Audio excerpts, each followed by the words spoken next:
uqaasha labeenta iyo aldoorka deegaanada hoostiga degmada Gardag iyo ayaa saakashi jaraayay ku qabteen tilmaan galowle degmada Gardag waxay kaga dhawaajiyeen shirka ay toddobaadii ugu dambeeyay isku hayeen dadka deegaanka galbeedka gobolka Sanaag isla markaana ay isku maandhaafsanayeen xilliga la qabanayo shirka iyagoo uqaashan iyo waxgaradkan sheegay in iyagu taageersan yihiin hadalkii ay hore uga dhawaajiyeen iyo waqtiga ay hore u sheegeen salaadiinta Suldaan Carab iyo Suldaan Siciid isla markaana aanay haboonin maanta la qabto shir ay jiraan duruufo badan oo ka jira deegaanada galbeedka gobolka Sanaag kuwaas oo ay kamid tahay xaaladii abaareed ee dalka soo martay oo aan ka soo kaban deegaanadan sidoo kale iyagoo ka dhawaajiyay inay deegaanada ku soo fool leedahay diiwaangelintii isla markaana sheegay inay shirku habboon in la qabto doorashada kadib horena waxa halka ka hadlay Chief Aqal Cabdirashiid Ducaale Cilmi wuxuu leeyahay sida la hadlayo waxa weeyaan saxaafaddu ma waxa wada ma jiro biciidays haya inta hadda ka gudbo waxaan cod dheer ku taageeraynaa shirka ay ku dhawaaqeen Suldaan Siciid Yuusuf Suldaan Carab Cabdi Cali iyo Suldaan Axmed Faahiye shirkaas oo dhici doona bisha December shirka haddaan nahay uqaasha beesha Gardag iyo oogba iyo caynba aad baan u taageersanahay adinta ka gudbo waxa weeye shirka biciida la yaado wuxuu leeyahay madax buu leeyahay waxa uu taliya salaadiin iyo uqaal buu leeyahay biciida uma taliyaan dhaqanka wax kale dhaqanka sabciid taliya sida awgeed waxaan idin sheegayaa dadka aan maxamed ku haysan yaani inay biciida shiriyaan ama yaani dadka isu keenaano uga dambeeya hawsha cidda leh uga dambeeya salaadiinta biciida waxa ugu daaweey Suldaan Carab ugu daaweey shirkaas Suldaan Carab ilaamiyay baan cod dheer ku taageerinaa raacsanahay diyaar u nahay soo dhaweeyna biciida iyo isbeeru joogan waxa leenahay shirka loo diyaar garoobo hala taageero hala soo dhaweeyo dhalinyarada iyo hablaha biciidana waxaan leenahay bilaa ma jirtee tiifiyada inaga daaya ay ku taageerayso salaadiinta shirka bisha 12aad biciida iyo beesha la yiraahdo ay isugu imanayso iyadoo aan wax dhibaato ay jirin danaheeda kaga tashanayso waxaan kala bayaaminayaa waxa leh shir inuu qabto xaqna u leh marka ugu horeeyo shirku haduu yahay shir dhaqan de madaxa dhaqanka ayaa u leh saldaanka kamida uqaasha kamida inay shir dhaqan qabtaan marka dhaqan laga hadlayo waxaan leeyahay cid kale ma qaban karto marka hore marka labaad dadka soo jeediya in la shiro ka horeeyay salaadiintan aanu taageersanahay waxa weeye shir in la qabto ma diidanin oo shir in la qabto laakiin shirka laftigiisa markaan eegay wuxuu ku beegan yahay bisha 7aad oo ku beegan diiwaangelintii kaar qaadashadii diiwaangelinta taas laftigeeduna waxaad moodaa inaanay iswaafaqayn aqliga saliimka iyadoo aan shirka la diidanayn beeshu ay shirayso wuxuu ku habboon yahay sida salaadiinta dambe ay ka dhawaajiyeen Suldaan Siciid Yuusuf Suldaan Carab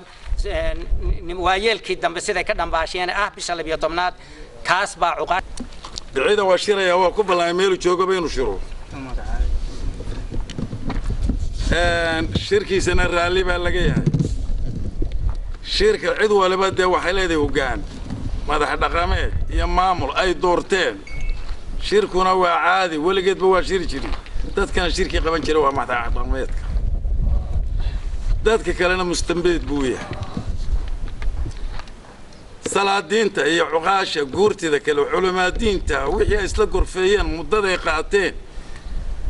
salaadiintuna go'aanka iska leedahay muddada iyo meesha lagu shirayo baanu taageersanahay kana sugaynaa warkeeda wasalaama cidii kale waxaan u leenahay iyadana de waxba yeeynaan wax kale ma jiraan ila carab ma jirtay maxaa taayada looga tagay de kaasayna wada leenahay kaasayna wada shira de ka shirar jaraaydo hore oo lagu qabtay Hargeysa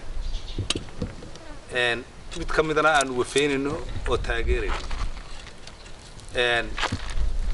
markaan idin bilaabo shirka jaraayid wuxuu ka hadlayay biciide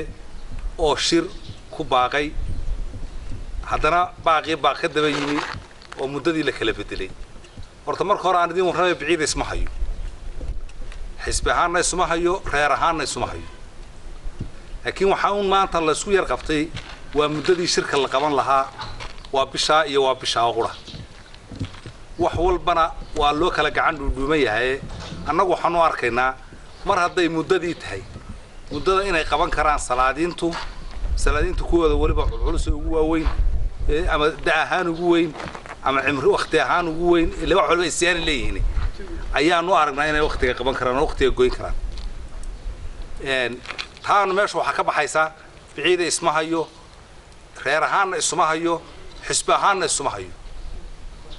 haddii tiifiyada la daadaawada moodo in laysma hayo waxaa la isku qabtay